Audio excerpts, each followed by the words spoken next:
Hello my viewers, welcome back to the channel. And by the video title, you know what this video is about. Today we're discussing some basketball news, NBA, the NBA, etc. We got all the basketball news coming a little bit. I haven't made a video on this in a little while. Most been focusing on football because the season's about to start up, of course, but there's some basketball stuff here right here. The NBA Rookie of the Year race, as you guys know, been a topic that's been heating up for a while, and I think I made a video about it before the All-Star break happened, and I said that Angel Reese was the leading candidate for the Rookie of the Year race. But now the All-Star break is back, I think Caitlin Clark has got herself a good margin, a good lead as the leader for the Rookie of the Year race, and probably should win it like that. She stays healthy and keep doing what she's doing. She's been playing phenomenal basketball. Her playmaking ability that she has gotten better and better, getting double-digit assists while scoring 20+ points a game like that. And she's very fast in transition and quick, and got good IQ, good ball vision, and finding people down the court. Now, my second one, I think, is probably Rickea Jackson. I think she kind of passed Angel Reese as well. I think Angel Reese is kind of down to third now. Rickea Jackson been playing very good basketball. I almost said football. See, about football too much. Been playing very good basketball, and she's been scoring at all three levels. Finding a way to get to the rim, the mid-range as well, like that, stretching the floor from three. Been shooting very efficiently as well, and can guard too as well, interior and around the perimeter as well. She's been a very phenomenal and versatile player. And I feel like if they gave her the freedom they're giving her now, at the beginning of the season, she might be #1 on the Rookie of the Year race and Rookie of the Year ladder thing, because she's been playing some good basketball. Angel Reese, of course, dropped down a little bit. It's just the shot efficiency. She can't finish as well in the paint, but she does have a high motor, of course, getting those rebounds, defending as well like that. Has good IQ defensively, but just offensively, she just can't stay consistently scoring like that and getting the ball in the basket a lot like that. Like some of the shooting numbers be very low like that, field goal percentage be low. I feel like if I think right now she averages 13, 14 points a game like that. Like 15 rebounds or something, some crazy number like a rebound, still having a double-double, which is very tough to do and hard to do in the league. I think in the NBA, not too many people have ever averaged a double-double like that. Not even Brittany Griner. Brittany Griner, as you guys know, I'm a Mercury fan. Brittany Griner, I don't think ever averaged a double-double, if I'm not mistaken. Like that, she don't really crash the board. It's all about kind of like heart and hustle, and Angel Reese does have that. I feel like if somebody just worked with her in a sense of like her scoring ability, like her finishing at the rim, maybe getting like some type of finger roll, some type of float, push shot, some little cross key, little jumper thing or something, a mid-range jumper. She can easily average like 21 a game, probably 20 a game with the 15 rebounds as well. I feel like there's a lot of opportunity that she kind of missed in the orthodox style of trying to lay the ball in like that. And she got to utilize the pump fake a little more too as well, because sometimes you see some defenders go over there and they be sending them like that because she can just go straight up instead of like pump faking and get them out of the way. I believe she's the same height as me. I think she's 6'3", but I don't know if she can grip the basketball. Actually, make fun of basketball fans. I don't know if she can grip the basketball. You can grip the ball and you can do what you want to do and go in like that. It make it easier for you to lay stuff up. I don't know if she can grip the basketball, but if she can, somebody got to work with her in the sense of getting that float shot, getting the finger rolls, and protecting the ball as you go to the rim like that. Because she has that athleticism, she has the ability to do so, just like orthodox style that she has when she finished. If she can fix that. She's already a good player right now, but she can fix that. She's gonna be very good. It's like 20 points a game and get 15 rebounds a game like that, and dominate on defense. She's gonna be very good, winning a lot of awards. But I think right now, Rookie of the Year is definitely Caitlin Clark, and then Rickea Jackson's #2, and then #3, I'll say Angel Reese.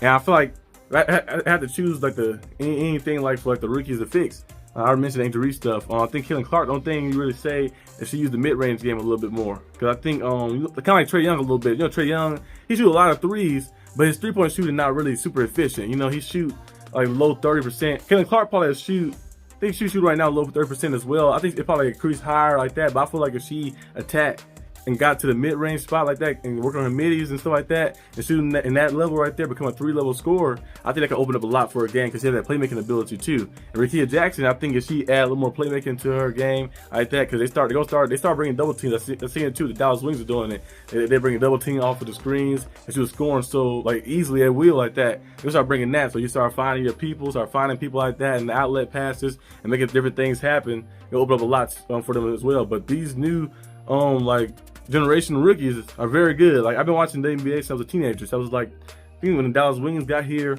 in Dallas. It was like 2015 or something like that. That's when I went to our first game and saw some of the stuff and started watching more of it and became a fan. I think the Mercury played the Wings the first game I seen, and I became a fan of the Mercury. You think I become a fan of the Wings because I'm in Dallas, but I became a fan of the Mercury, and I started watching the games. And I've never seen anything like this with the surge of like popularity and the surge of talent that this draft class has had. There's a lot of talented players. I think almost everybody is talented in this draft class right here and knows some phenomenal things. And then next year you get more and more. So it's been very good to see the growth of the game.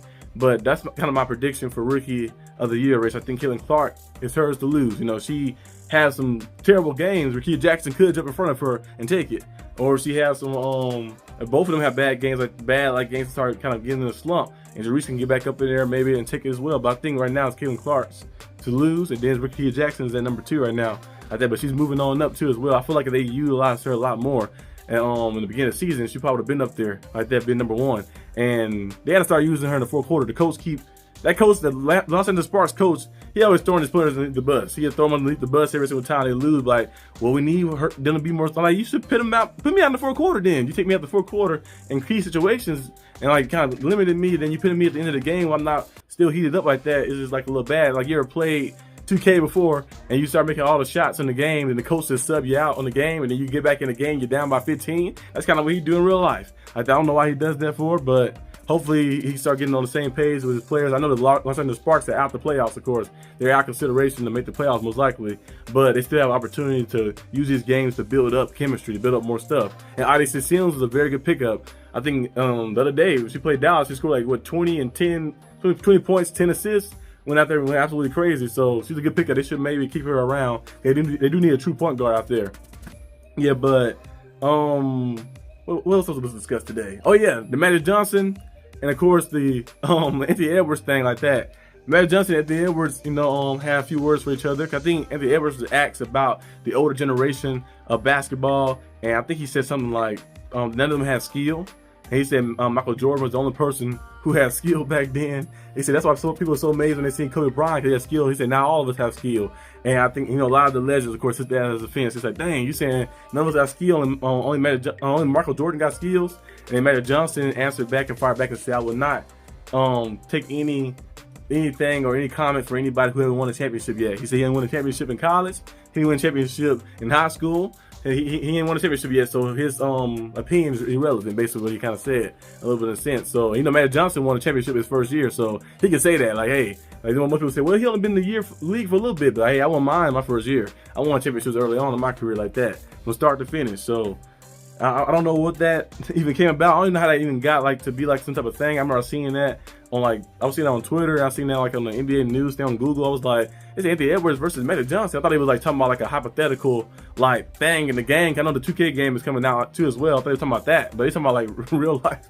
They get words for each other. So yeah, I guess it's just a little bit of like maybe him discrediting some of the legends of the past, which he shouldn't do because it's a lot of people back then who have skills. The Magic Johnsons, of course, the Michael Jordans like that. The many great Hakeem the Dream, Elijah One, who was very dominant. The Rockets won back-to-back championships with him. There's a lot of greats that came back then who was very good, of course, who without them, the game wouldn't be what it is today like that. So you got to give credit where credit is due like that. I know what Anthony Edwards trying to say, like, which is true. Like a lot of players, like some players on the bench, there's some bench players that can score 20 points a night. Back then 20 points was different, it was more effective. Now it's a lot of guys who can score 20 a night, but that's because of the way the game has changed. They want to be more high scoring in a sense and stuff. But I don't think that'll make the players better. They might be a little more skillful because there's a lot of guys on the bench who can go out there and do what they do. But I don't think it means the players are better though. In a sense, you can have more skill, but that means you're better like that in a sense. So, yeah, I think it kind of like just like a little. The legend, like Magic Johnson and the legends probably felt a little like slighted a little bit, like, hey, we worked our tails off to get to this level like that, where we got to and paid the way for you. At least show some respect a little bit like that. So Anthony Edwards is unfiltered, he's saying anything you want like that. So sometimes he might need to start, asking get a PR person or something like that. Be like, what, you shouldn't say that in the interview or like that. But what else I got today? Oh yeah, I'm going to the game as well. As you guys know, I'm a Mercury fan. I've been to all the Mercury games. When every time Mercury come and play in Dallas, I always go to those games. But I also go to other games too as well. The Aces are coming in town to play Dallas Wings, so I will be at that game, watching them like that. I might get a little video as well like that for a short or something. So be on the lookout for that. And also, if you're watching this video, that watch all other videos too. The depth chart, for NFL is coming out too, so I'm gonna be on that too as well. So be on the lookout for that too. Probably coming too later today. But that's all I got for today's video. If you like this video, leave a like and subscribe for more content. And I'll see you guys next time on the channel. Peace out.